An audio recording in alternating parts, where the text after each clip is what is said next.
Today, I'm reading real posts of Silicon Valley tech employees who makes six figures but struggling with depression or struggling with finding purpose, meaning, and fulfillment in their lives and careers. And I'm filming this video because if you have been feeling the same way, I want you to know that you're not alone. I felt the same way for years. I left my Silicon Valley job a year ago to live my purpose. And I want to remind you that it's 100% possible for you to find your purpose and choose to live a life that's truly aligned with who you truly are, no matter where you are at in your journey or what your circumstances are. Let's get into it. First one is from someone Google, and he says, with high TC comes high depression. Wife and I both work at FANG in the Bay Area, ages 30-29, combined TC 850K, net worth 1.5 million.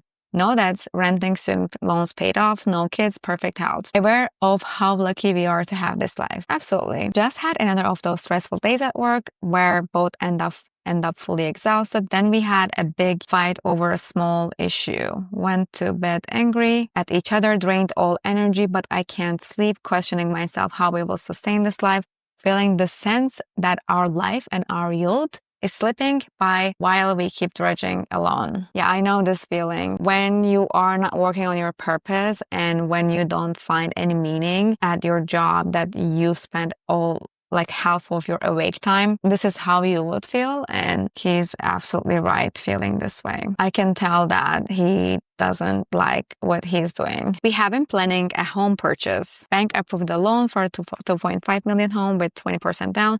After fighting bidding wars over many homes, we finally got into contract with a property that we liked a lot.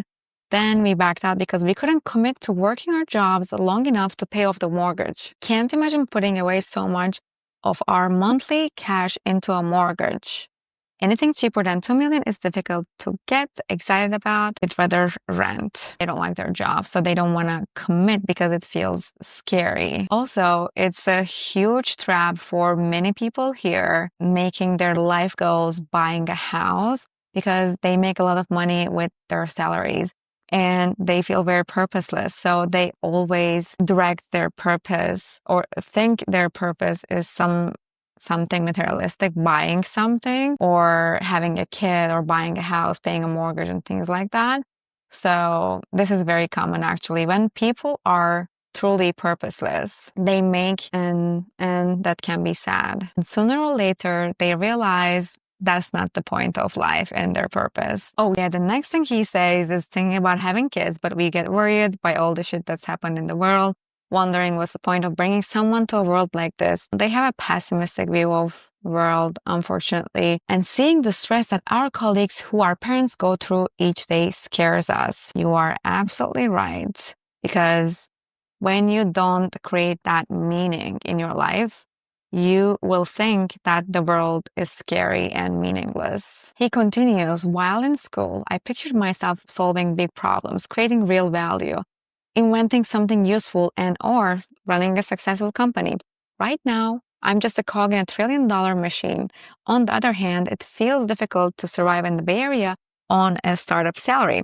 And the FOMO is real, of seeing friends continue to make a high TC at FANG while you drudge along a startup for years, deal with nasty politics, and with potentially getting handed peanuts at exit. Very disturbed about the feeling of being just a cog in a machine and not doing anything meaningful that he finds, because he also talks about that he had dreams of solving big problems and working on meaningful things and creating real value, inventing something useful.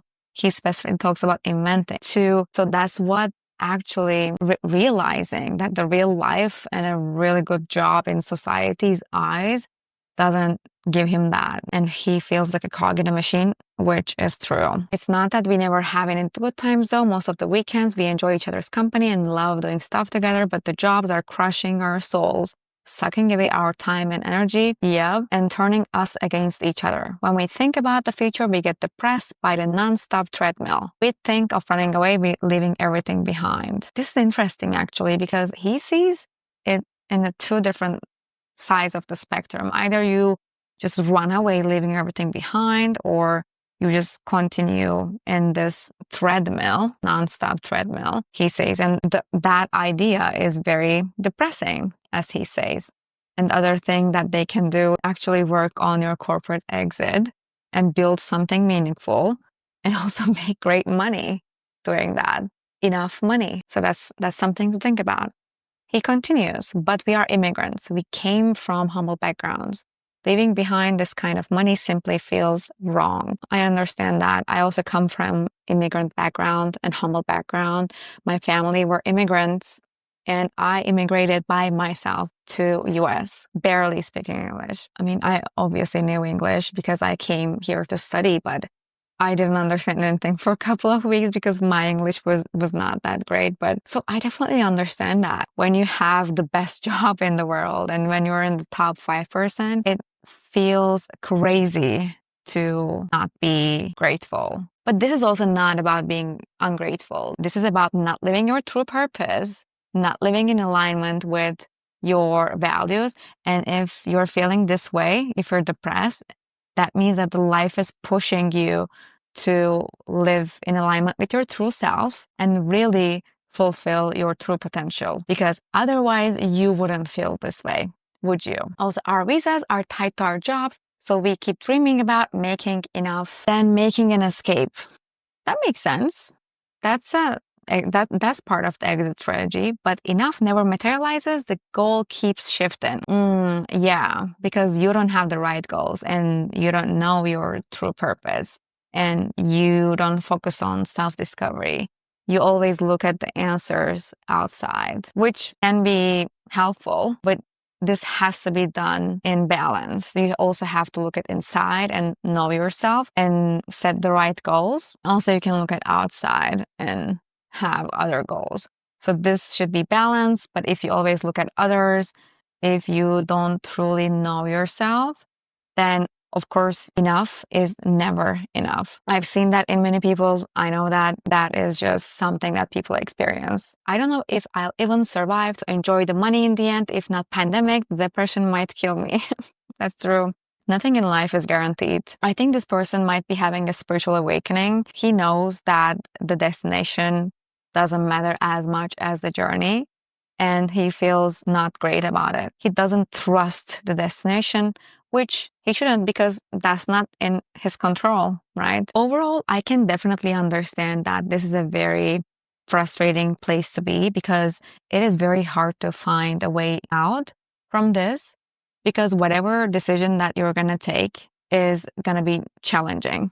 You're either going to have to choose the short-term, harder path, and then you can reach the long-term peaceful state, or you're going to choose a short-term comfort zone, a little bit more peaceful state, but you're going to suffer your entire life inside because you know that that path is never meant for you, because it's never fulfilling for you. So it's all about getting to know yourself and taking the leap to make your purpose a reality. Next one. For some reason, this guy is also from Google, which is ironic because Google is considered to be like best companies to work for. They have the highest salary, best benefits, but many people there have existential crisis, experience things like having no purpose or wanting to leave corporate or depression. H-1B slave at Google. 90% of Googlers are just wasting life and not landing anything meaningful. I hate this mediocre and retirement culture. I want to quit, but I'm on H-1B. Oh, I relate to this because I was on H-1B too. And as soon as I got my green card, I started working on my corporate exit plan. But I also understand that this might not be the reality for many immigrants. But I also want to let you know that this is not an excuse for you to decide what you want to do in life. If you are really feeling this way, then you shouldn't continue doing it. Changing another job or continuing H-1B and doing other things, this is not going to fix it. He says, I can't go back to my home country because I'm non-binary, transgender, not sure what I can do in this job market. Working at Google just makes me more depressed. Yeah. What I observe in his sentences are, there are so many limiting beliefs. For example, not thinking that you can do anything because you're on H-1B is not necessarily true, right? You can have so many options. You can go into like other countries. You can go back home. You'll never know how they're going to treat you until you go back home. You can create another reality that is aligned with your values, who you truly are when you take the leap. And you will never know how it's going to turn out until you plan and do it. The worst thing that you can do is just stay in a miserable place because you think it's safe, because you think it's guaranteed, because you think it's not risky. That's how people waste lives. And that's how people live not achieving their true potential. And that's very sad. Next one. This time, our person is from Meta, which is another great company. So he says, 40 plus people in tech. What's your purpose in life right now? Let's say you have another 30, 20 years of quality life left. Are you still in the rat race chasing money, or have you found fulfillment in other things? How do you plan to maximize your remaining years and lead a happy and fulfilling life rather than being constantly stressed and unhappy and just chasing money? After all, you won't be taking any of it with you in your grave. The title's prestige won't matter in the long run. A question for you. If you're watching this video and you don't have to be 40 plus, you could be 40 plus. You could be 30 plus, you could be 25 plus. Usually I've seen people start to question this in their late 20s, earliest, or 30 plus, 40 plus. So this is a right question for a person who is 40 plus most likely. But still, if you ask this question to yourself, how would you answer? Share in the comments below, and I really want to read your comments and reply. So the next one is, do you struggle to enjoy life? Title probably sounds more depressing than I feel, but I'm just curious if others struggle to enjoy life. I have a girlfriend whom I adore, great friends, a well-paying job, no big source of stress, yet I feel like it's very hard to just sit back and enjoy life. I have a fear that I'll be stuck wasting my life away working as a VG. Now it's coming out without the ability to have the freedom and the time to explore the things that interest me. Yeah, because if you work in 9 to 5 and if you don't enjoy it and if it doesn't give you the freedom, yeah, you're not going to have the freedom and time to explore things and do the things that really lights you up. That is true. I have so much I want to learn, see, experience, but it feels like I won't be able to do most unless I escape being a wage slave. Yep, I agree. The idea of being limited to 20 days a year to visit my family, friends, and travel makes me feel so sick. I am in a very fortunate position compared to many people, but I can't help but feel like my life is going to be wasted. Let me tell you one thing. You feel that your life is being wasted because you are not living your purpose. Let me repeat that again. You feel like your life is being wasted because you are not living your purpose, because you've always followed others' path. That doesn't mean that everyone has to be an entrepreneur, but if you really feel like 9 to 5 job or well-paying job or working for a paycheck is not for you, then you shouldn't do it. You should really focus on getting to know yourself, self-discovery. And that also requires time, but you have to create it while still at your job, because you cannot leave this job without a plan and without clarity. That's a very dangerous decision to make, which can end up with lots of frustration, depression, and anxiety, and feeling of failure, and all of that. So you really have to do this work when you're still employed, when you still have that security, because your self-belief and your self-perception is going to change during this journey. You're going to get to know who you really are. You're going to stop caring about what others think of you, the traditional past, the societal approval. You really have to start the journey of self-discovery, because that's how you're going to find what really interests you and what you can contribute to the world. So you can spend the rest of your life doing that to help others and to make a real impact. That's the only way to true fulfillment and sustainable motivation and being truly successful in the world. Next, ex-Amazon.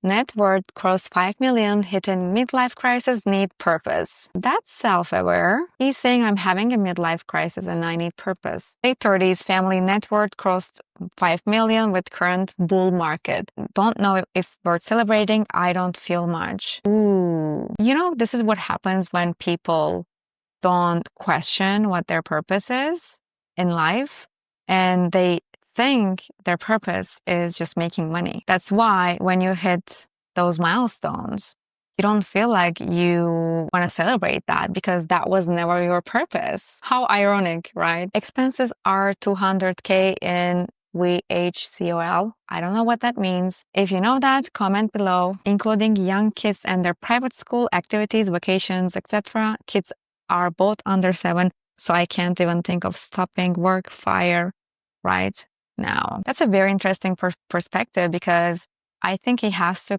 start questioning why the expenses are $200K. Oh yeah, okay. I understood now. It's something high cost of living because he's talking about expenses, most likely. I don't know what V means though, so help me out in the comments, please. But he's talking about the expenses $200K. I think he has to stop and think why he's living in that area and he has this much of expenses, and really can't he retire with 5 million?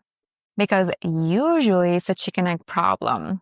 You live in a very high cost area because those are where the opportunities and jobs are, high salary jobs are, but you don't want to work this job because you're having a crisis and you don't know your purpose and you're burned out. You don't find fulfillment in that career path.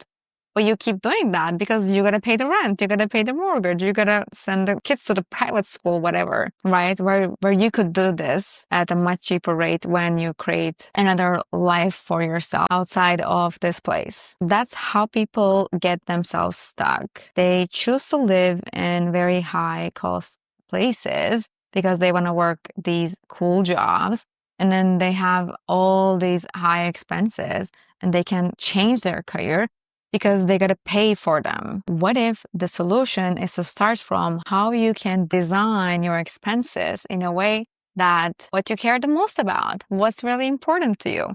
Is it really important to you to live in this high cost place, or is freedom more important to you? Spending time with family is more important to you. What is more important to you? I think that's where he has to start from. He continues, don't love my job, but don't hate it either. It's okay and gives me structure and purpose to life. He says, I need a purpose in the title. And he's saying, my job is giving me some purpose to life. I think he's confused because he didn't find his true purpose that is fulfilling. And because he doesn't know that, thinks that job is kind of giving him that. Left FANG for more time with kids and life as I get older, but life feels blah. Oh, that makes sense. So he left Amazon to have a better work-life balance, spend more time with kids. That's a great move, actually. But life feels blah. Yeah, that also makes sense because he understood that just doing less of the wrong thing doesn't make you feel fulfilled. You have to do the right thing in your life. Let me give you an example. If you are not finding your current career path meaningful, leaving Amazon, where you were working 60 hours a week, for working 40 hours a week is not going to fix your problems, because you shouldn't spend that 40 hours a week on that job, on that career path. You have to pivot and change your career and life if you are feeling this way. Next, again from Google employee, he's asking, what's your life purpose? Seems like something is missing in this rat race. Absolutely. Let's read the comments. Meta guy says, selling my soul for money. That's what we all did. To do whatever you tell me to, sir. 10 million net worth. That's the worst. Making a number in your bank account your life purpose is a huge recipe for wasting your life and disappointment in your deathbed. I can guarantee you that. Of course, a lot of money is great. Hitting 10 million net worth is great. But if you sell your soul and make that your entire goal, then it's scientifically proven that it doesn't make people happy and fulfilled. Microsoft person says, peace. I totally agree with that. Google person says, raising my kids. Yeah, that's a good purpose. How you do it, though, is up to you. You can do it in a way that's never aligned with you. And you can also do it in a way that is going to make you happy and raise a happy family. To check blind every day for potential layoffs at my company. I think this is the reality in the last 3 years in the tech industry, which is terrible because these people work in tech doesn't deserve to live in fear constantly. Our lives are so precious and this is not the right way to live. Amazon person says, purpose. Don't ask questions, follow the rules by your employer. The Geico guy said, good boy dog emoji.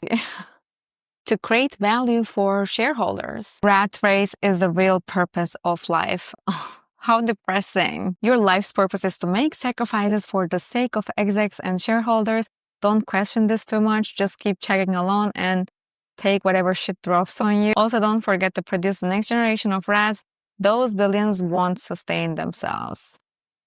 Yeah, and he got like 84 likes. That's all I wanted to share with you today. Actually, there's so many posts and comments that I want to talk about, but this video is getting so long. So if you found this video fun, comment below. And you can watch this video next, where I talk about my story of leaving my Silicon Valley job. With love.